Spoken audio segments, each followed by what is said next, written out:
I'm here too.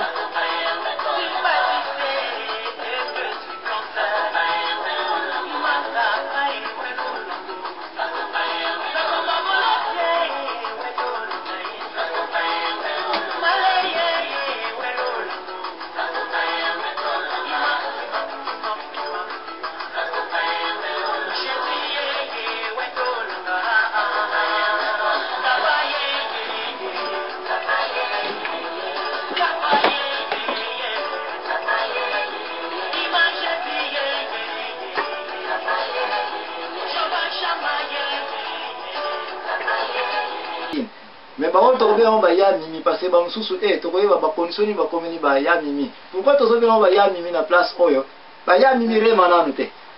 Parce que j'ai été fille et mère à l'âge de 16 ans. Qui est une expérience qui toko, n'andenge yo mo uti ko pesa biso, qui est mo mutenge ko sabso na section oyo tonto ke ne pe na moi ba question ya mike. Mais pour la bande na expérience na yo. Pour la bande ko bazali ko landa précisément bana ya mike o boza pe connecté parce que na parlant quand na moni ba yebisina ke batu batie TV ya munene bazo landa ka yango. Alors ngana laki na ser na ngai mususu tango pe ye mama yebisa ke yo na moni simekoli. Parce que azali ko tambola papa muke ga na matadi wana ye na ba bande ko na misaba yombe wana ya kintweni sukisa akoma kisukisa. Ah si tu tango joindre groupe bana mbengo.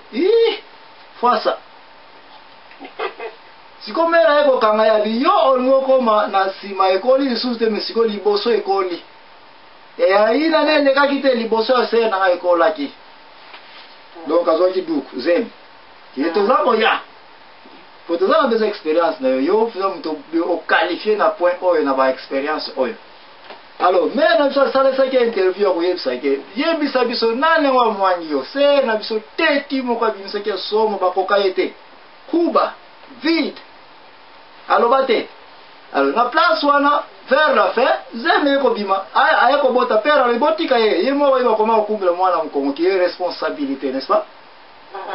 place wana se na biso sala ki tu banzango abeta ki po mwana longwa vide amela ki bakisa ndenge na ndenge somo vide mwana bota mwana kaka. Alors to comme na point où yo yeko sala ONG na yo sur base expérience oza na yango mais tozo kana na yo moko na 16 ans ndengo confirmer yango siko tango mama longo mama na yo n'est-ce pas tango mama longo yo kakete mwana bebe yebisa biso pe histoire wana ndako na papa mavatiko makambo ezalaki ndenge nini po ba jeune fille pe baza na condition boye ba apprendre na bango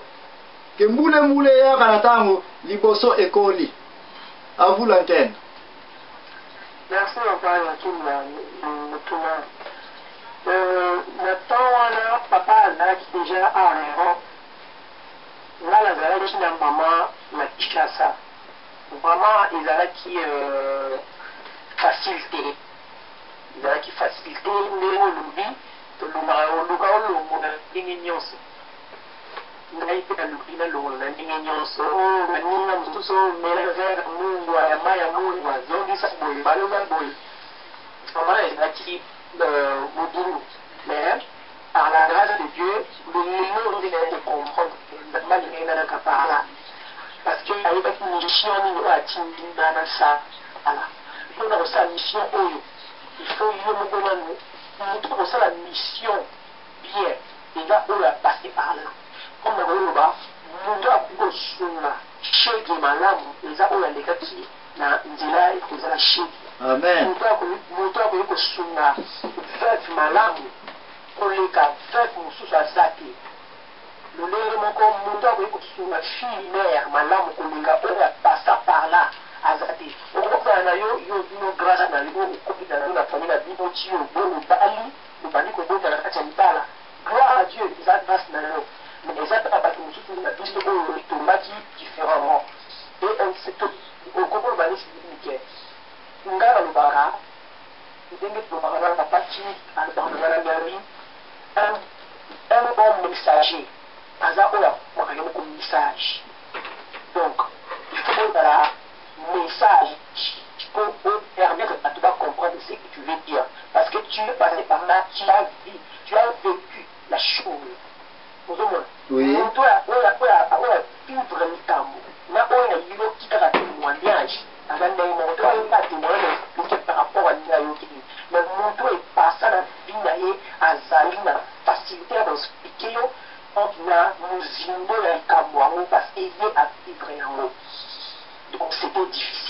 Oui. Mais gloire à Dieu,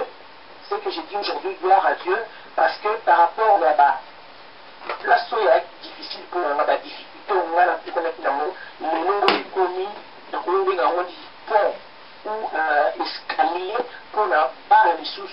oyo bazokola oyo nazokomona bazolinga basala même erreur nga nakoizati même erreur oyo nasalaki na jeunesse na ngai c'est-à-dire alingi nasala bongo mpona lelo naya to banda kosolola boye na bajoaki nano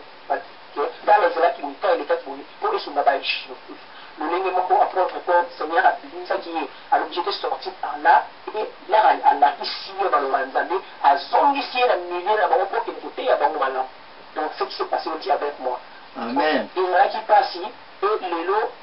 expérience na ngai yango nakomi kosunga na ngo bana na biso mosusu na jeune sœur na biso mosusu. Merci. Bongo sikoyo na cadre wana kaka oyo bato mosusu te bapose me ngai en tant que parent baparent oyo bazali ke bakomi na point ezali ke mwana bebe comment bakoki okoki kopesa conseil si base expérience oza nango comment bakoki kosupporte le cas oyo mpe babalance la jeune eyenga po akota na erreur akona kolongola zemi te suite ya pression ya baparent baza kopesa parce nga nake na ka ya libumu na biso moko namona ye koma mare atiaka pression mpe ya ser moto etindi kaka ye abana koluka kutu elonga nango parce pere okoaprendre kokumba mwana mokongo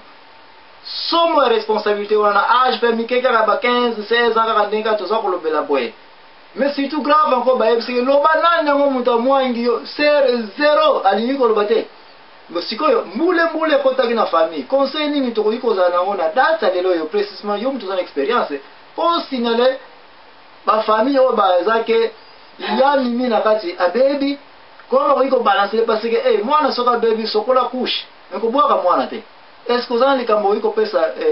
na baparent na date ya lelo oyo bazali ke soki okutani nango to soki oza na ka nango sikoyo ete biso comment okoki kosunga parce que ezaka kake na kati ya libumu surtout ke soki fille wana ye motema la princesse de la famille ye wana sikoyo oyokisango ke mwana dinu litoloke avu conseil na opesaka na journée ya lelo na bapesa bakote mibale non opesa conseil na baparent oyo mwana azwi mokumba aye na ye na ndako en dehors ya mariage parce que ngana ya mokoma wana zemi mama oyo aboti nga asalaki na nga 6 mois alobisaka nga te abanda kolobisa nga te pendant 6 mois soki nasimbisani tikasani na nga makasi soki nasimbi kopo tika kopo na nga donc ezalaki ndo wana c'était vraiment difficile or bamoma wana bamama oyo baboti bayebi kene ebandeli na zemi ezaka bamoma oyo difficile en plus eza premier zemi naza na besoin ya esungi ya mama assistance vraiment c'est très important c'est très important parce que ngala nakomaki na ntanga namoni ke mama ozosala bongo ekomi kolukanaki bolongola engaki nolongola oyo ezalaki ngala kufa mwana na ngai na mwana moto kufa c'est ce que j'ai compris que naza mwana mwasi suka na ngo na obota ole na doma na vi na nga na bisa vi na ngai mwana ye osala motu te lelo oyo mwana oyo na ngai abota ya liboso aza na université soki nalongolaki ye lelo aza na université te eza vie ya motu oyo ozobonga aujourd'hui chacun de nous rendra compte à Dieu pour ce qu'il a fait soit bien soit mal eloko moko te kotikala kobombana atoki longola zimi na mayele soki na mokili bato mokili bamoni yo te infirmier bamoni nzambe amoni sato na bamoni mais il faut qu'il ait un jour nous devons rendre compte à ce qu'on fait et bien surtout ça là mwana wana mosusu toyebi te soka kozala nani toyebi te donc condamné kaka te parce que d'habitude on a tendance ya kokondamner mwana oyo mbumba mwana asali boye mwana oyo ayokaka te omoni sikoyo ozwi yosa te on ne sait jamais circonstance nini oyo moto alaki ezwa ya zemi parce que bato nyonso eza ndenge moko te eza na moto mosusu neti ngai nani na ong naza na bafille mosusu azwa zemi parce que baviolaki ye atikali na nzembe aboti eza na mosusu azwi nzembe mpena pati eleki donc na pati wana kokende donc ayebi ndenge na kosala te ndenge ya kobalenga te ndenge ya kose préserve te akoyi na nzembe eza mpe na mosusu alingaki copain alingani mingi batelaki te bobimi avant le mariage okende okumize neti oyo ngai nazalaki na copain tolinganaki na ndenge nakendeki okwela na zelo mais soki nazalaki na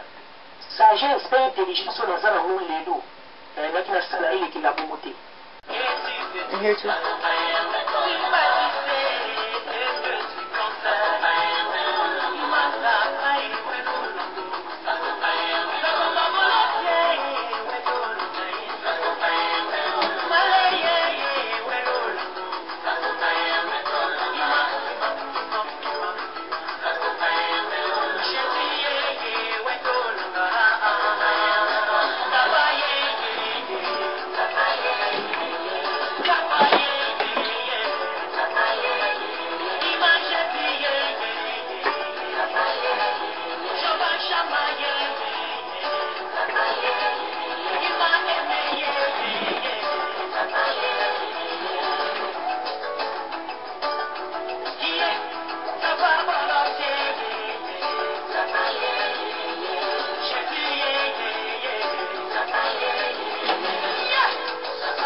bandeko lisusu tokutani na pokwa lelo yo